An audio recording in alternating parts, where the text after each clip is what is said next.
Happy Tuesday, everyone! Today's topic is one of the most intriguing and mysterious topics in all of My Singing Monsters lore, the Cataclysm that ended the Dawn of Fire. But worry not, because I think I've got it all figured out. First, we have to lay the groundwork for everything. To fully take a look at a historical event, we need to take it in at its full historical context.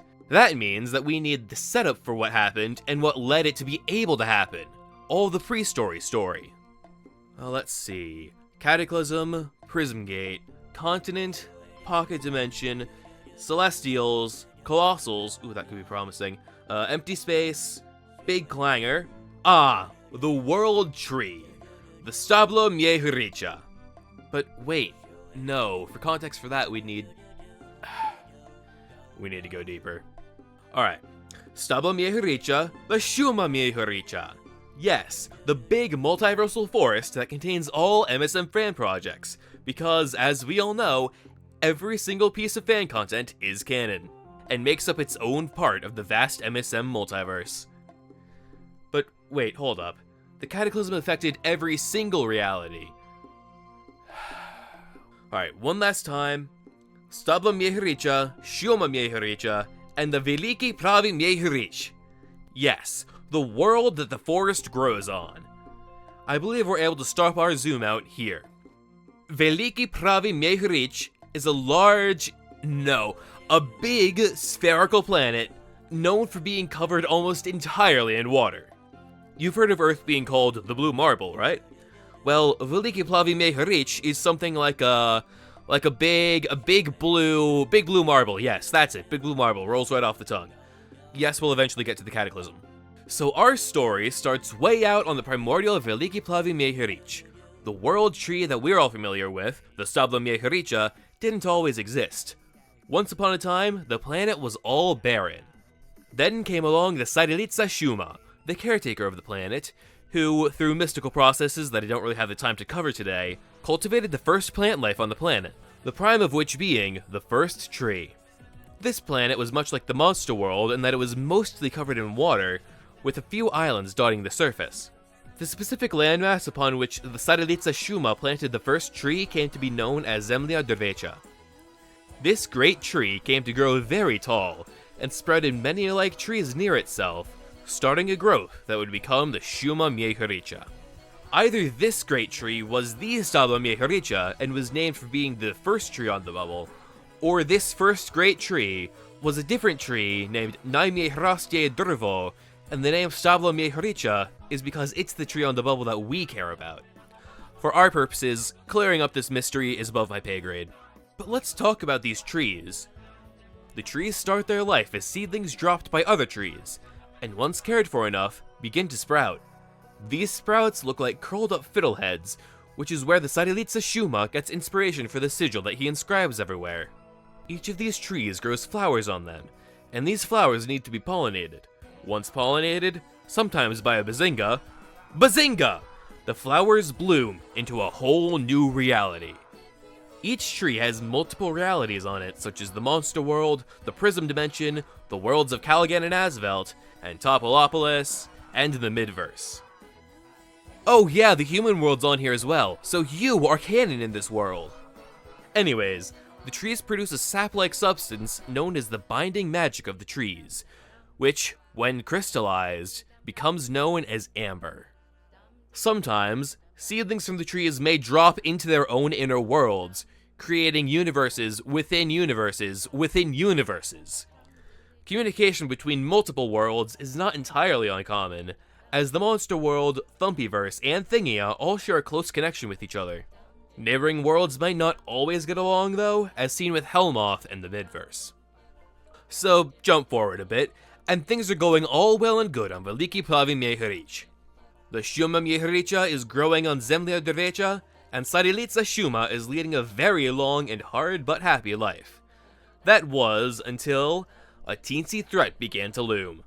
Its looming threatened to undo all the threaded cords that held the fabric of reality together, and expose all of reality to the Rift, the empty space between worlds that should always stay tightly shut. The name of this great threat has been scrubbed from all history for eons, but I've since uncovered it to be Malatsurvena Kutia. Hearing word of this great evil, Sadilitsa Shuma created plans for a sewing device that could reunite the worlds after they'd become separated. He sent the plans far, far into the future, using another one of his inventions, the Chronocaster. Malatsurvena Kutia threatened to rupture all of their reality by destroying their planet with her deadly weapon, Ostra Igla. What happens next is too graphic for me to record, but I can put an analogy to it. It's like if their planet were a bubble, and that bubble got popped. Anywho's, you can rest assured, Veliki Plavi Meheric was not able to become a Taurus. Or, long form here, it couldn't Taurus itself. Tauride? Tauriz? Taurize? Taurate? Sure, we'll go with that. It couldn't Taurate. The planet was gone. Sadilitsa Shuma used the last of his power to make sure that Zemlya Derecha stays intact, sending the land into its own sheltered pocket dimension. Having protected the world the best that he could, Sadilitsa Shuma decided to give up his physical form and, alright, he became a wise force ghost, okay? This spirit form is known as the Spirit of Creation. Now, a common misconception is that this event is what triggers the Cataclysm. While this is a catastrophic event that damaged a lot of trees, resulting in so much sap leakage that it formed thingish shard mountains, this is actually the event known as the Big Clangor, the birth of the monster world. Sadilitsa Shuma created this new world to hide in and recover his strength. After the terribly obnoxious cacophony that was the aftershocks of the Big Clangor died down, it was actually a peaceful refuge, floating as a spirit through the star-filled skies. What an incredible experience. Then enter the Colossals. To fully understand how legendary his meeting the Colossals is, we need to go through their backstory. The backstory of the Colossals has been revealed to me in an ancient and tattered tome written by something Otete, so if you're out there, Otete, thanks?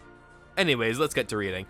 On one of the trees, known as Stablos Varanya, which was either one of the oldest or youngest trees, there was a world known as Kolossalan Domecis Fiat, as the people there spoke in the same tongue as Veliki Plavi Meheric, which is notable because it's actually one of the very few that actually does this. This world, as the name implies... Wait, you weren't going to get that one. Just trust me, the name implies it.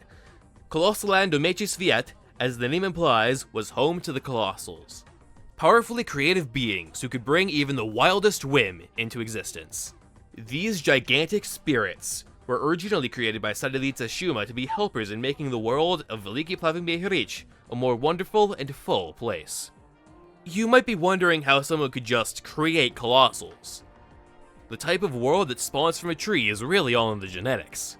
If you know your Punnett squares and good gardening techniques, and also the aforementioned mystical processes that I don't have time to cover today, then you too could bring any world into existence with any inhabitants that you would want. These Colossals were created as spirits, as that would allow them to be more creative in their work. They could go within and view the mechanics without measly physical collision getting in the way. One of the happy, unintended side effects of this is that the Colossals could choose at will to shift their spirit permanently into any of their creations and take it on as a body. For example, if one carved a wooden golem, then they could go within and become a true Ent. Their names are also in this original language, which is why they're so hard to translate into English. For example, Greenwich's original name was... Alright, name of the Colossal here. Greenwich's original name was Zelini Div. Alright, let's go for another one. Alright, Zaru's original name was Juran Starak. Alright, don't want to jinx anything, so I'm gonna stop there. So, Sadilitsa Shuma created these Colossals in order to help him in crafting and filling out the world of Veliki Plavi Meheric, and they were good at it too. The original planet had gone from being little more than a tree-filled archipelago and turned into a truly wonderful world. The Colossals, in harmony with Sadilitsa Shuma, had created many species and kinds, such as the multiverse-hopping Thumpies, the sucky things, and the diversely designed jammers. Tales have it that they even put arcades directly within the denizens' homes. Astounding!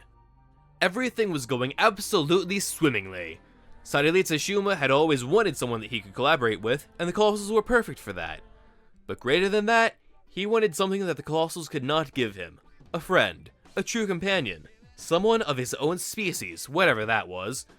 He realized that he had lived all of these millennia taking care of this world, and he never once thought to ask where he had come from. He was content just being the creator of everything else, but had not stopped to ask who his creator was. This was around the time that Mala Cervena Kutia was first flitting into the scene. She, having not yet received her infamously negative reputation, suggested that Sarilitsa Shuma should pursue the world and forsake the trees. Sarilitsa Shuma decided that this would be a good idea, and would not end badly, as the Colossals could protect the trees well enough. Mala Cervena Kutia had intended to destroy all the trees while there was nobody to protect them, but could not get to them whilst the Colossals were around. So she confused the Colossals with a strange melody, as they were controlled via music, and casted them out into different realms within the trees. Deciding that she could not yet destroy the trees, as that would expedite her plans way too fast, Mala Cervena Kutia created the Titans. Large, fleshy beasts that could guard the trees. Alike to Colossals, but they are not spirits and cannot create. Sarilitsa Shuma departed by boat on a journey to discover the world. It took a while, but he finally reached land. He called it Daleko Daleko. The people already living there, however, called it Domovina. These people, he noted, didn't look too different from himself. He stayed with them for a time, observed their customs and beliefs, participated in their festivals, and decided the lifestyle just wasn't for him.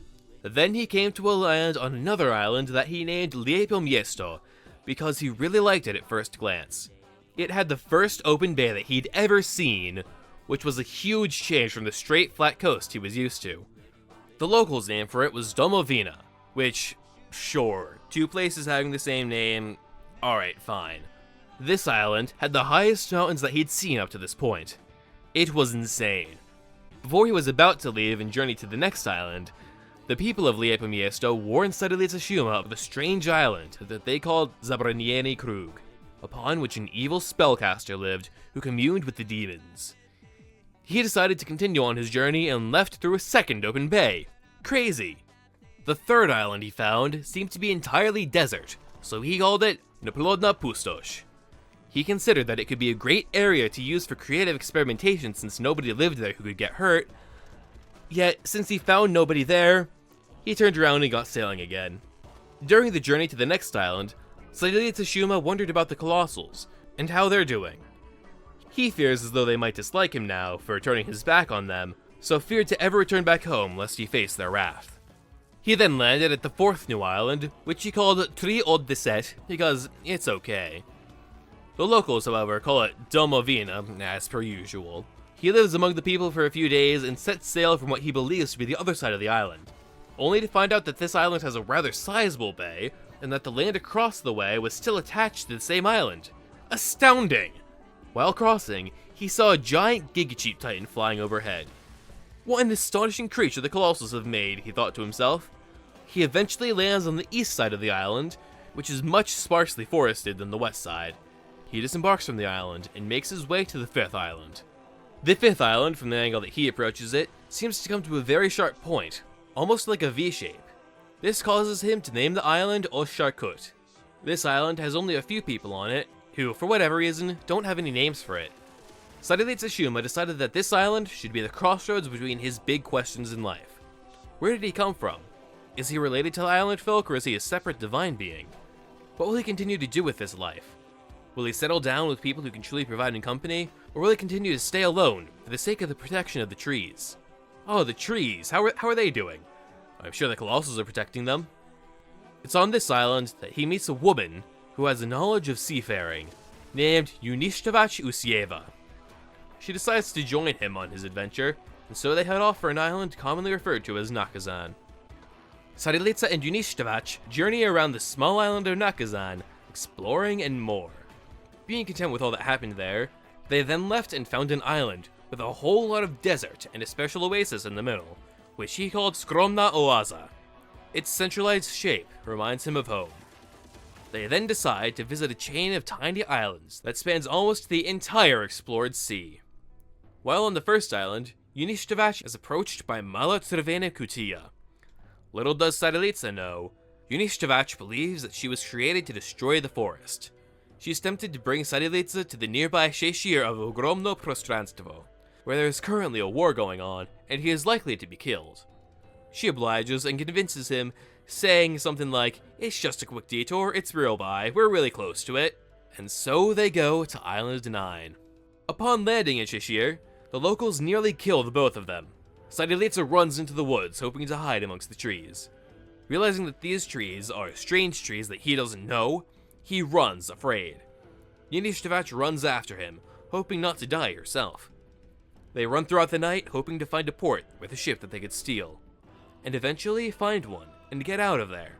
Sadilica, not knowing the island's name, calls it the Prieteliski Narod. They then continue down the rest of the chain of many tiny islands, known as Niz Sichushni Otoka. Some of the islands are barren, some are bountiful, and some are mountainous, flowing with lava. While hopping between this particular set of islands, Sadilica asks Yunishtivach about the island called Zabranieni Krug, which roughly translates as Forbidden Circle. While some of the smaller mountainous islands were definitely circular, they didn't seem very forbidden other than the lava. Yunishtivach is surprised that he had not heard of the tales of the strange, nigh fantastical place. She tells him, "Oh, that island? I thought the rumors and legends were spread around every island. Let's see what I can remember from my youth." First off, there's the historical community, which believes it's the originator of all life. They'd love to examine it, if only they could get the clearance to. Secondly, there's the hearsay and the anecdotes. They say that the island is home to a crazy old guy who communes with spirit beasts, and who won't hesitate to unleash them upon anyone who steps a foot on the shore. They also claim that the dense forest on the island is made of a strange type of tree that's linked to these spiritual powers, and that can create beings unforeseen in this world before. The school rumors say that the island is impossible to get to by boat, or any regular method. Just then, a gargantuan Glubber Titan jumps out of the water, over the boat, and lands on the other side, causing a big wave that sends the duo's boat under the depths. They thankfully both escape on a board that's big enough for the both of them, because while Yunishtivach's main prerogative is to end Sadilica, she is not a jerk. This board would eventually go on to become the seasonal shanty. They crash on the shore of one of the final islands in the line. Sadilica decided that he needs a break to think for himself for a while.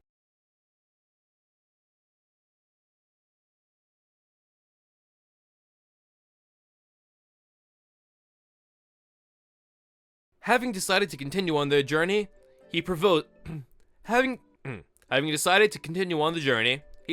to Yunishtivach. They've been through a lot together, and who knows what else they could get through in the future. She says yes, and they travel to the twin islands of Meiju and Nama for the honeymoon. Meiju is completely mountainous and volcanic, with no permanent settlements. From the shores of Nama, you can see streams of lava pouring directly into the sea. Sadilica really likes this, as he had never seen anything like it before. This specific instance would probably inspire many things in the future. Nama has very rich soil due to being so close to volcanic activity. Much to Sadilica's chagrin, he was not able to hike the second highest mountain range in the archipelago, as Meiju was closed to tourism. After their honeymoon, the duo embarks on their biggest adventure yet. Married life. The largest island! Ogromno Prostranstvo! While on the long trip there, Sadilica Shuma and the new Yunishtivach Shuma talk about Sadilica's past. Yunishtivach is surprised and intrigued to hear his side of the mythos, and hopes to be able to see his home one day.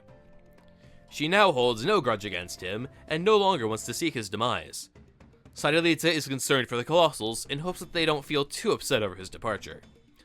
Both of them hope to find answers to his questions on this next island. Sadilica and Yunishtivach land on Ogromno Prostranstvo, at a port named Bogata Luka.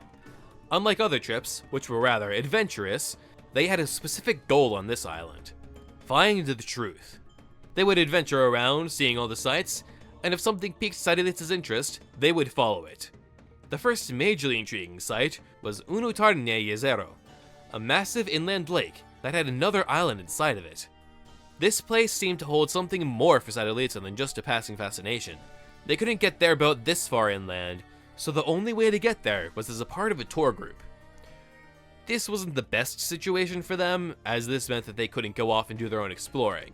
They decided to join the tour group and leave it anyways, and surprisingly, no one followed them. Sadalitsa's senses led them to an old wooden shed marked for teardown. He made his way in and found a nondescript box containing seeds for the trees of his forest. He didn't know how they got here or what to make of this event. Sadalitsa and Unishtivac continued their way across the large island and found the largest and tallest mountain range in the local archipelago, Vysoki Planinsky Lanats. Sadalitsa remembered something about this place. Unishtivac warned him, for their safety, but mostly hers, that it would be unsafe to climb the mountains without the proper equipment. Sadalitsa tells her that it's okay. The spot, he's pretty sure, is around the base of the range, but they'd have to go to the opposite side of the range. And while there is a small amount of passage between the two highest plateaus on the range, like that's way up, so they decide they have to walk around the entire thing. They head southward only to discover that there's a river of lava running off from the mountains into the sea. Thankfully, someone set up a bridge providing passage over.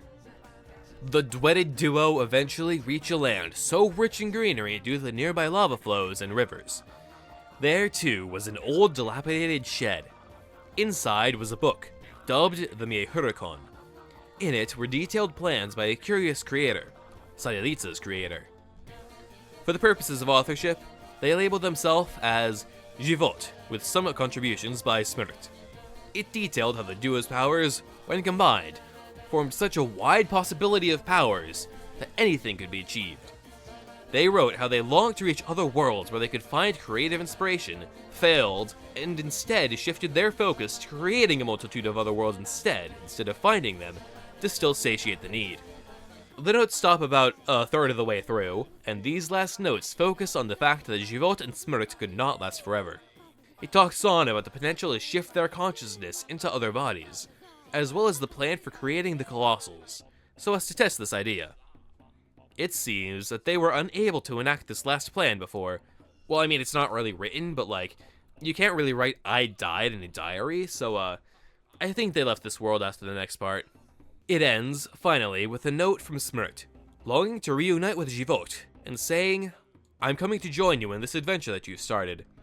I long to be with you again, even in this next life or death. Although, from the way you currently are, we may not entirely rekindle the relationship right off the bat. I hope that this doesn't stop us from knowing each other even closer than we have already." And below, a final line. To whomever may find this one day, did the experiment work? Sadalitsa is astonished. He retells all that he had read to Unishtivac. The two of them are beside themselves. They weren't prepared for that. At all.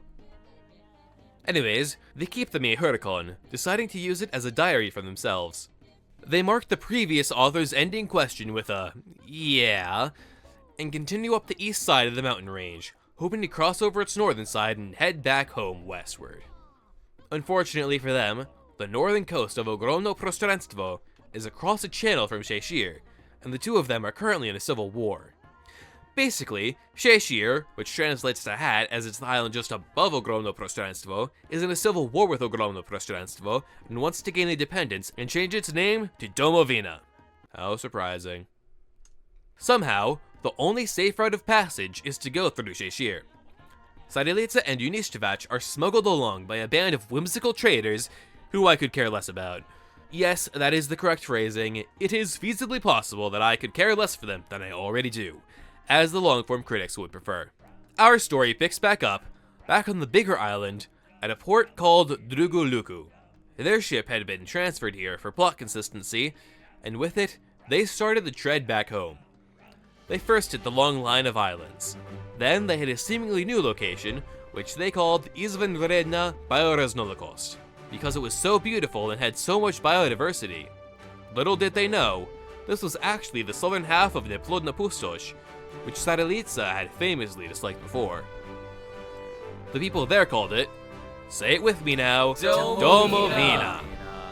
They then hit Liepomiesto, and then Daleko before heading to Zabranjeni Krug, which was known to Sadalitsa as Zemlya Dervecha. Yes, the locals of Daleko warned them not to go there, but Sadalitsa told them that it was fine. It was not fine. The way there was guarded with titans of many shapes and sizes. Well, many shapes, yeah, but they're generally all the same titanic size. With much struggle and much teamwork, they braved the depths and arrived unsunken to their destination. Sarilitsa Shuma was appalled at what he'd assumed the Colossals had done. These titans were out of control! He attempted to show Unistravac around the island, but kept getting interrupted by titan after titan. He then spots someone else on the island, Mala Zervena Kutia. Sarilitsa then goes to thank her for inspiring him to go out and see the world, but Unistravac stops him and tells him the truth about Mala's motives. When Mala spots the two of them together, she is utterly shocked. She had never imagined that the two beings of life and death would reunite after she had struck them down the first time. Not wanting to fail twice, she whips out her dreaded weapon, Ostra Igla. She runs at Sarilitsa, the caretaker of these accursed trees, letting terrible monstrosities through without a care for the greater planet. What a selfish, irresponsible— Wait. What? Unistravac took the hit? Mala wasn't expecting that. She thought, when the time was tough, death would rejoice death, not help life live. Or maybe she was right. Maybe death was rejoicing in its own death? Oh, look at that! While Mala was thinking to herself, Sarilitsa knocked the weapon out from her hands. He runs off into the forest, and attempts to dislodge the forest from the world and send it into another pocket dimension. Oh, I've hit the 4,400 word timer. I didn't even know he had that. So, long story short, the forest is in its own pocket dimension, Veliki Plavi Meharic got destroyed, that triggered the Big Clanger, otherwise known as Veliki's Vaket, and the Colossals and Sarilitsa, now turned Spirit of Creation, had known each other before. Let's see, Sarilitsa was relieved that the Colossals didn't hate him for abandoning them. Where was they going with that? Oh, yeah, right, the Cataclysm. I've got somewhere else to be right now, alright. It was Akuhoth, entire thing, Akuhoth. It resonated at home at the perfect frequency that caused everything in the Cataclysm to happen, like a high pitch that breaks glass. Except this pitch was a low pitch. Alright, bye.